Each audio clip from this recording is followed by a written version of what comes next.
जिंदगी खेलती भी उसी के साथ है जो खिलाड़ी बेहतरीन होते हैं। दर्द सबके एक से मगर हौसले सबके अलग अलग होते हैं। कोई हताश होके बिखर जाता है तो कोई संघर्ष करके निखर जाता है। तो आपको बिखरना नहीं है, आपको निखरना है। और बाबा की कृपा रहेगी तो आप अपनी मुश्किलों से ज़रूर निखरेंगे। जैसे एक फूल खिलता है उस तरीके से आप ज़रूर खिलेंगे। और इसी सुविचार के साथ आज का वीडियो मैं अपना स्टार्ट करती हूँ। सभी हनुमान भक्तों को मेरा राम राम। दोस्तों, आज का वीडियो बिल्कुल अलग है और आपको इसे पूरा ज़रूर सुनना है, क्योंकि इसमें मैं बताने जा रही हूँ हनुमान जी का गंडा, 13 गांठों वाला जो गंडा होता है, यानी कि जो धागा होता है जिसे आप ताबीज भी कहते हैं, उसे आप कैसे घर में बना सकते हैं। और दोस्तों, ये जो ताबीज है केवल इसी महीने में, यानी कि जो ये अगहन का महीना चल रहा है, इसी में बनाया जाता है। इसमें गांठ लगाने का भी दोस्तों तरीका बिल्कुल अलग है। उसके साथ आपको एक मंत्र बोलते जाना है। इसको कितने दिनों तक करना है ये भी आपको जानना ज़रूरी है, और इसको किस दिन करना है ये जानना तो बहुत ज़रूरी है। तो आज का पूरा वीडियो ध्यान से सुनिएगा अगर आप इसको अपने लिए करते हैं तो। दोस्तों, मार्गशीर्ष यानी कि अगहन मास में श्रद्धा और भक्ति से प्राप्त पुण्य आपके सभी सुख शांति प्रदान करते हैं। इस मास में नदी स्नान और दान पुण्य का विशेष महत्व होता है। कार्तिक पूर्णिमा जैसे ही खत्म हुई दोस्तों 19 तारीख को, उसके बाद से ही अगहन का महीना स्टार्ट हो गया और इस समय चल रहा है कृष्ण पक्ष। और ये जो आपको उपाय करना है कृष्ण पक्ष में नहीं करना है, आपको शुक्ल पक्ष में करना है। दोस्तों, ये जो भगवान को बहुत प्रिय महीना है मार्गशीर्ष का, जिसको आप अगहन के नाम से भी जानते हैं। धर्मशास्त्रों के अनुसार मार्गशीर्ष महीना अत्यंत पवित्र होता है और श्रीमद् भागवत गीता में श्री कृष्ण ने अर्जुन से कहा कि सभी 12 महीनों में मुझे मार्गशीर्ष का महीना बहुत प्रिय है और इसमें मैं स्वयं रहता हूँ भक्तों के साथ। वैसे तो भगवान हर समय रहते हैं, लेकिन कुछ एक महीने होते हैं और इसी महीने में भगवान सोकर भी उठते हैं, और देवधानी जो एकादशी है उसके बाद से भगवान जागृत अवस्था में हो जाते हैं। दोस्तों, इस महीने में बहुत सारे आपके व्रत त्यौहार पड़ते हैं, और शुक्ल पक्ष की जो पंचमी पड़ती है उसमें भगवान बांके बिहारी हैं, जो उनका वृंदावन में प्रकट दिवस मनाया जाता है। भगवान शिव के रौद्र रूप काल भैरव का प्रकट भी इसी मास में माना जाता है, और माता सीता और राम जी का विवाह भी इसी महीने में हुआ था। तो इतना पावन महीना है, तो इसमें जो भी आप कार्य करेंगे उसका आपको बहुत लाभ मिलेगा। इस मास में किए गए व्रत त्योहार जो है वो विशेष फलदायी होते हैं। डरिए मत, मैं आपको कोई इस महीने का कैलेंडर बताने नहीं जा रही हूँ। अब जो भी आपको बताऊंगी उसे ध्यानपूर्वक सुनिएगा, क्योंकि इसमें आपको गलती नहीं करनी है। जरा सी गलती, जरा सी चूक आपके लिए नुकसानदेह भी हो सकती है, क्योंकि हनुमान जी का विशेष अनुष्ठान है। दोस्तों, इसे मैंने खुद से नहीं बनाया है, इसलिए किसी भी प्रकार का अनुचित कमेंट ना कीजिएगा। इसे आपके लिए मैंने हनुमान जी की बहुत ही प्राचीन पुस्तक से ढूंढकर आपके लिए निकाला है, और ईश्वर की दया से इस समय अगहन का महीना भी चल रहा है, तो मैंने सोचा क्यों ना आप सबके साथ इसे शेयर कर दिया जाए। तो आपको इंतजार करना है शुक्ल पक्ष का, जो स्टार्ट हो रहा है 5 दिसंबर से, और 5 दिसंबर से स्टार्ट होने वाले इस शुक्ल पक्ष की जो त्रयोदशी आएगी, यानी कि त्रयोदशी आएगी आपकी 16 तारीख को। 16 दिसंबर को आपको इस उपाय को करना है। इसके अलावा पूरे महीने में आपको किसी भी दिन इस उपाय को नहीं करना है, आपको इसका फल नहीं मिलेगा। दोस्तों, अब आपको करना क्या है कि आपको त्रयोदशी वाले दिन सुबह स्नान करने के पश्चात एक धागा ले लेना है।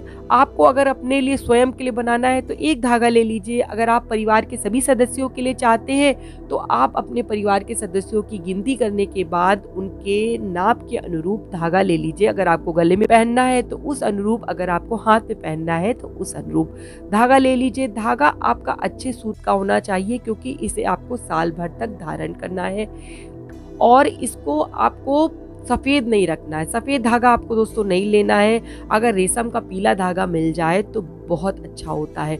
अब पूजन की विधि सुन लीजिए कि आपको एक कलश लेना है जल भर के। उस कलश के ऊपर आपको जितने भी लोगों के लिए ये ताबीज या गंडा बनाना है, उन सभी धागों को आपको उस कलश पे रख देना है। हनुमान जी का आपको पूजन करना है, उन्हें सिंदूर अर्पित करना है, उन्हें जनेऊ चढ़ाना है, उन्हें वस्त्र देने हैं, उन्हें आप पीली मिठाई का भोग लगाइए, पीला पुष्प चढ़ाइए। उसके पश्चात आपको उनका एक मंत्र बता रही हूँ, आपको इस धागे में 13 गांठ लगानी है और 13 गांठ लगाते समय आपको एक मंत्र बोलते जाना है, यानी कि प्रत्येक गांठ पे आपको उस मंत्र को बोलते जाना है। तभी आपको हनुमान जी का विशेष सहयोग प्राप्त होगा, विशेष कृपा प्राप्त होगी।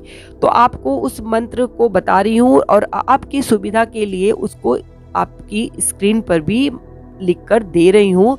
मंत्र है आपका ओम नमो भगवते वायुनंदनाय। फिर से एक बार बोल दे रही हूँ, ओम नमो भगवते वायुनंदनाय। यानी कि उस धागे को अपने हाथ में ले लीजिए और एक गांठ जब आप बांधेंगे उसके पश्चात आप उस मंत्र को बोलेंगे, दूसरे गांठ के बाद उस मंत्र को बोलेंगे, तीसरे गांठ के बाद आपको उस मंत्र को बोलना है। एक एक गांठ दोस्तों हनुमान जी की विशेष कृपा आपको देगी। अगर आपके घर में नकारात्मक शक्तियां बहुत ज़्यादा हैं तो वो डेफिनेटली समाप्त हो जाएंगी। अगर आपके घर में कोई बहुत बीमार रहता है तो उसके लिए आपको इसे ज़रूर बनाना चाहिए। आपके घर में अगर बच्चे हैं और आपकी बात नहीं मानते हैं तो आपको ये ज़रूर उन्हें धारण करवाना चाहिए। नज़र दोष से आपको ये बचा के रखेगा, किसी भी प्रकार की नकारात्मक शक्तियाँ आपको छू भी नहीं सकती। ये इस तरीके का चमत्कारी ताबीज है, गंडा है। हनुमान जी का जब आप पूजन कर लेंगे, ये गांठ लगा लेंगे, आपको शुद्ध देसी घी में 13 पुए गेहूं के आटे से बनाने हैं। पुए बनाना तो सबको आता ही होगा, तो आप देसी घी में उस पुए को बना लीजिए और उसे हनुमान जी को अर्पित कर दीजिए। और उसके पश्चात उन पुओं को आपको किसी को देना है, दान देना है, उन्हें दक्षिणा भी देनी है। 13 पुए बनाइए, हो सके तो 13 लोगों को दे दीजिए और उन्हें कुछ दक्षिणा दे दीजिए। अगर आपको नहीं मिलते हैं तो किसी को, एक को, दो को, जिसको भी आप देना चाहे दे के कुछ दक्षिणा दे दीजिए और आपका ये अनुष्ठान पूरा हो गया। उसके पश्चात आपको उस धागे को, उस गंडे को उठा के या तो अपने गले में धारण कर लेना है या आपको अपने हाथ में उसको बांध लेना है। दोस्तों ये चमत्कारी ताबीज है, चमत्कारी गांठ वाला आपको जो ये उपाय बता रही हूँ, गंडा है, ये बहुत आपको लाभ देगा। दोस्तों इसको हर साल आपको अगहन मास की त्रयोदशी वाले दिन करना है। ये 13 साल का एक विशेष अनुष्ठान आपको बता रही हूँ। इसको हर साल आपको बदलना है धागे को। प्रत्येक साल जब ये अगहन मास आएगा तो आपको उसकी त्रयोदशी वाले दिन इस तरीके का गंडा बनाना है, फिर यही सारे उपाय करने हैं और फिर धारण कर लेना है। इससे क्या होगा, हनुमान जी की विशेष कृपा आपको प्राप्त होगी। और कहते हैं कि अगर इस उपाय को आप करने लगते हैं तो आपके सारे रुके हुए काम बनने लगते हैं, कुछ अलग सा आपको अनुभव होने लगेगा, कुछ अनुभूतियाँ होने लगेगी। ये दोस्तों मैं अपनी तरफ से आपको नहीं बता रही हूँ, ये पढ़ के बता रही हूँ जो कुछ भी बुक में लिखा हुआ है। तो आप इसको करके देखिए, मैं तो ज़रूर करूँगी अपने घर के सभी लोगों के लिए, क्योंकि मुझे इन सब बातों पे विश्वास है और इस तरीके के अनुष्ठान जो होते हैं मैंने किए भी हैं और बहुत लाभदायक भी होते हैं। तो दोस्तों अगर आपको आज का वीडियो पसंद आया हो तो आगे शेयर कीजिएगा, और अगर आपको कुछ भी जानना हो हनुमान जी से संबंधित या आपकी कोई परेशानी हो, कोई क्वेरी हो, तो आप हमारे ईमेल एड्रेस पे आप हमें मेल कर सकते हैं। मुझे आपके कमेंट और मेल का इंतज़ार रहता है। तो आज का वीडियो मैं यहीं समाप्त करती हूँ। इसी के साथ जय श्री राम, जय बाबा की। लेकिन एक बात मैं भूल गई कि मुझे सुनने वाले हर भक्त की हर मनोकामना बाबा पूरी करें और आपके ऊपर और आपके परिवार के ऊपर ऐसे ही कृपा दृष्टि बनाए रखें। अब बोलती हूँ जय श्री राम, जय बाबा की।